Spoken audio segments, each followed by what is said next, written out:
Every storm runs out of rain.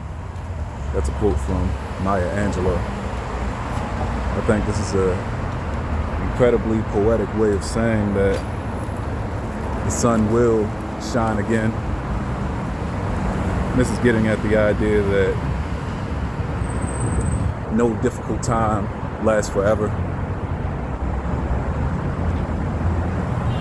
It's hard to realize that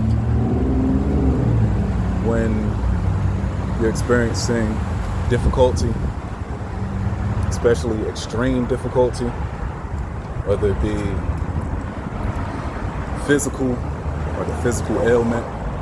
Maybe you've had to spend months or weeks in the hospital, or maybe it's financial, maybe things are just not going according to plan at all.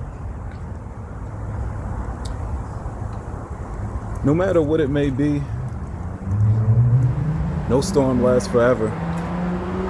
The worst hurricanes, tsunamis, even the flood from the Bible didn't last forever.